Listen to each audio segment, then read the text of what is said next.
Hey everyone, don't forget to like, share, and subscribe because this story will leave you speechless.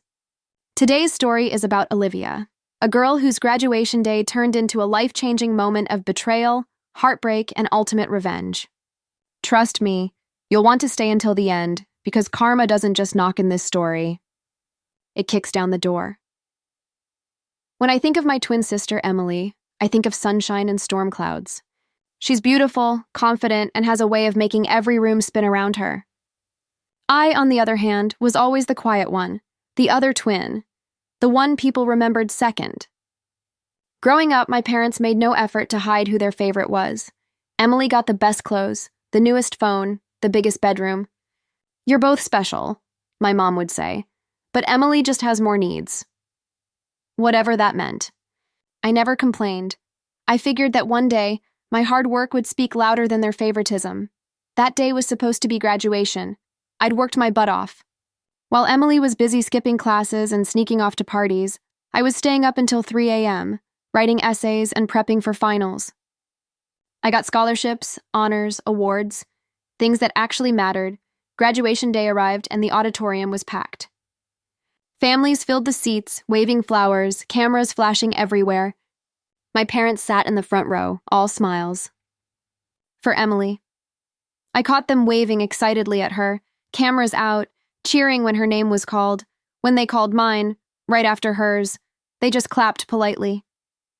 No cheers, no shouts. Just a few lazy claps. I tried to ignore it. It was fine. I didn't need a crowd. I just wanted them to be proud. After the ceremony, my parents called both of us over for graduation gifts. Emily squealed. I could tell she already knew something big was coming. Mom handed her a white envelope. Inside was a trip to Europe. A full 2-week tour. Paris, Rome, London, everything Emily had ever wanted. I smiled at her, pretending not to feel the sting in my chest. Then my dad turned to me and said, "And for you, Olivia." He handed me a small red envelope. My hands trembled as I opened it. Inside was a $10 gift card. To Starbucks. Emily burst out laughing. "Guess they know you love coffee," she teased. I forced a smile. "Yeah, thanks." But my heart was shattering. That night, while Emily was posting about her dream Europe trip online, I sat alone in my room staring at that stupid gift card. $10? That's all I was worth to them. I scrolled through Emily's social media posts. My parents had commented on every single one. "So proud of you, sweetheart. You deserve the world." Nothing on mine. Not one word. That was when something inside me snapped. For years, I had swallowed their favoritism, convinced that love wasn't supposed to be equal. But this wasn't love. This was humiliation wrapped in a fake smile, so I decided to do something about it. The next morning, I made a plan. If they wanted to treat Emily like the golden child, fine. But I was done being invisible.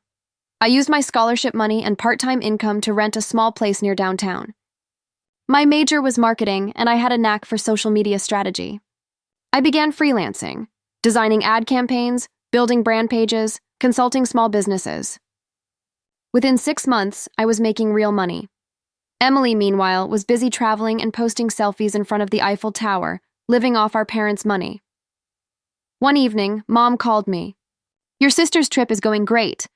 She's been offered an internship in Milan." "Wow," I said flatly. "Good for her," Mom hesitated. "You don't sound happy for her." "Should I be?" I asked. "You gave her a vacation and me a coffee card." "Oh, Olivia, don't start this again. You're always so dramatic." I hung up. That night, I promised myself I'd make something of myself without them. A year later, I launched my own digital branding company. At first, it was just me, a laptop, and a dream. Then came the clients, startups, boutiques, influencers, all wanting help to grow their online presence. Within 2 years, my company exploded. I hired a small team, built a reputation, and even won a Young Entrepreneur Award. Magazines started reaching out for interviews. My parents didn't notice. Or maybe they didn't care until one day. They did. It was my birthday. And Emily's, of course. We were twins, after all. Emily had returned from Europe, broke and jobless, still living at home. She posted a throwback picture of herself holding champagne in Paris with the caption, Can't wait to travel again soon. Meanwhile, I posted a photo of my new office space. Glass walls, skyline view, my company logo behind me. The caption read, "From $10 to my first million. Happy birthday to me, it blew up. Thousands of likes, hundreds of comments. People were calling me an inspiration." The next morning, my phone rang. It was Mom. "Olivia," she started cautiously. "We saw your post. Is it true? You really made that much money?" I smiled. "Oh, so now you're interested?" She sighed. "We're just surprised, honey. You should have told us. Why? So you could give me another Starbucks card?" She went silent. That's when Emily grabbed the phone. "You don't have to act all high and mighty," she snapped. "You're still jealous I went to Europe." I laughed. Europe? I could buy Europe now, but that was just the beginning of my revenge. Quiet, elegant, and unforgettable. A few months later, I got an invitation to a family reunion my parents were hosting. They wanted to reconnect. I almost said no. But then I thought, no, this was the perfect opportunity. I showed up in a sleek designer dress, driving my new Tesla, pulling up to their suburban driveway like a scene out of a movie. My parents rushed outside, jaws nearly dropping. "Olivia," Mom gasped. "You look amazing." "Thanks," I said, stepping out. Hard work pays off. Inside, the whole family was there. Uncles, cousins, grandparents. Everyone was fawning over Emily as usual, until my cousin blurted out, "Did you guys see Olivia's company? She's like a millionaire or something." All eyes turned to me. I smiled politely. "Just doing my best." The silence that followed was priceless. Emily's smile faltered. My mom's face turned red. That was the first time I felt seen, truly seen. But revenge wasn't about money. It was about dignity. So when I got an invitation for the Entrepreneur of the Year gala, I sent my parents an invite too. Front row seats, courtesy of me. When I walked on stage to accept my award, I spotted them in the crowd, my mom wiping tears, my dad clapping nervously, and as I held the microphone, I said, "This award is for everyone who was ever told they weren't enough. For everyone who got the $10 card when someone else got Europe. This is for us." The audience erupted in applause. My parents couldn't even look me in the eye afterward. When I got home that night after graduation, the house was glowing with laughter. My parents, my twin sister Emily, and a few of her friends were sitting around the living room, sipping champagne and going through brochures for her Europe trip. I stood at the doorway, still wearing my cap and gown, holding my measly $10 gift card in my hand like some kind of cruel joke. Emily waved when she saw me. "Oh my God, Liv. Mom, look, she's still wearing her gown. That's so cute." Cute. That word stung more than anything else. I just smiled weakly and said, "Yeah, guess I forgot to take it off." My mom barely looked up from the travel pamphlet. "We'll celebrate properly tomorrow, okay? I just need to help Emily finalize her flights tonight." Of course, everything revolved around Emily. Always had, always would, or so I thought. That night, I sat in my room scrolling through old photos. Every milestone we ever had, birthdays, Christmases, even childhood piano recitals, always had Emily at the center. Me? I was just there, in the background. And then, I did something I'd never done before. I opened my laptop and started recording. I didn't plan to post it at first. I just needed to say it. Everything I'd held in for years. I talked about how it felt growing up as the other twin, how my parents made me feel invisible, and how today, at the most important moment of my life, they'd given me a $10 gift card while sending my sister on a trip around the world. I cried. I laughed bitterly. I told the camera that I wasn't even angry anymore. Just tired. Tired of chasing love that was never coming. Then, without overthinking, I hit upload. I titled it, "To the Parents Who Forgot They Had 2 Daughters." I went to bed that night feeling strangely free. By morning, my phone was exploding. Hundreds of comments. Thousands of shares. By the end of the day, 3 million views. People were furious on my behalf. Comments poured in like wildfire. This broke my heart. "You deserve better. I'm a twin too, and I feel this so deeply. Your parents should be ashamed. Even major parenting blogs picked it up." The forgotten twin, they called me. Emily came running into my room, phone in hand, face pale. What the hell did you do, Olivia? I just looked up from my laptop calmly. Told the truth. She threw her hands up. You made Mom cry. Dad's freaking out. People from church are calling. You need to delete that video. Why? I asked softly. Is it not true? Her face twisted. That's not the point. You made them look bad. I gave her a cold smile. They didn't need my help for that. Later that night, my parents knocked on my door. Mom's eyes were red. Dad looked furious. Olivia, my dad started, his voice shaking with restrained anger. Take that video down, right now. No, I said simply. Mom clasped her hands together.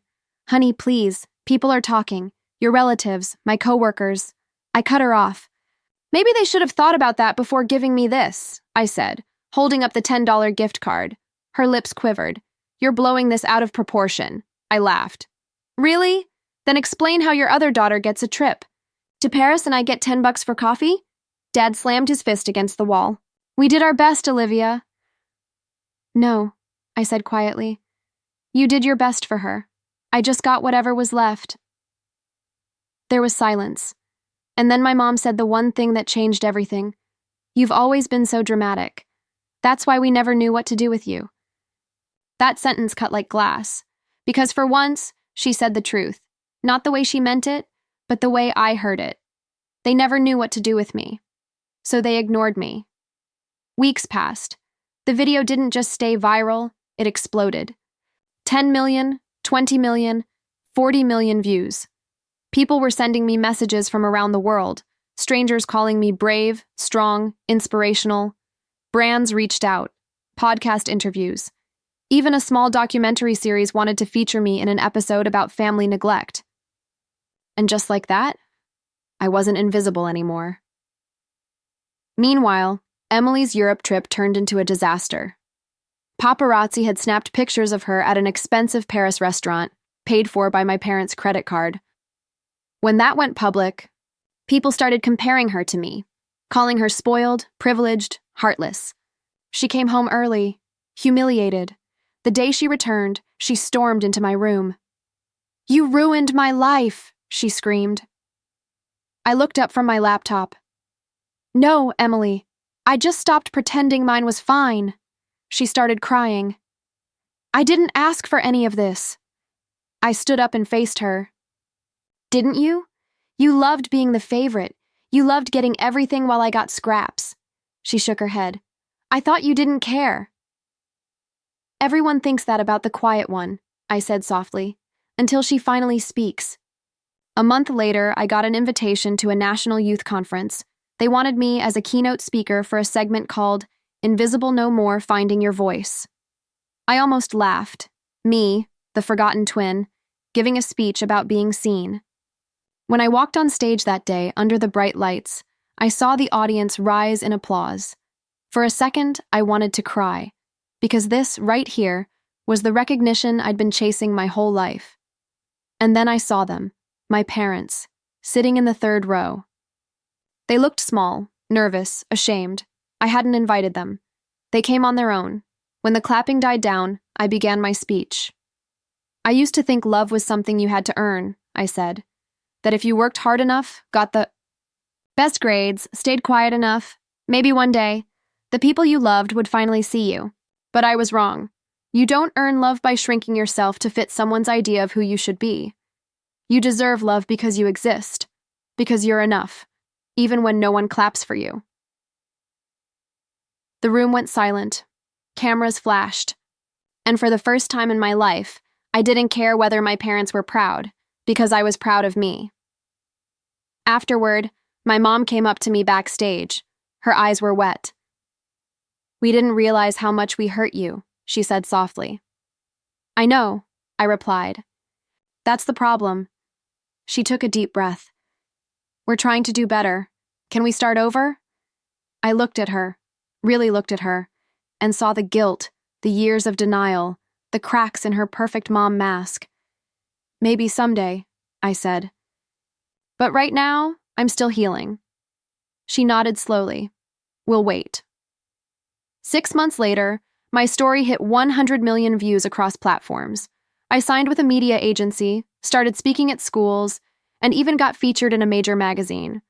People called me the girl with the $10 gift card, a symbol of resilience, of finding worth when no one else gives it to you. And as for Emily, she's learning to live outside the spotlight. We talk sometimes. It's not perfect, but it's real. Last week, she sent me a photo of the two of us from childhood, both of us in matching dresses, smiling with missing teeth.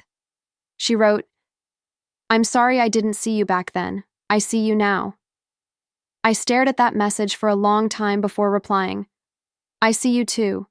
Sometimes, revenge doesn't look like screaming or plotting. It looks like success. The kind that echoes in the silence of those who doubted you.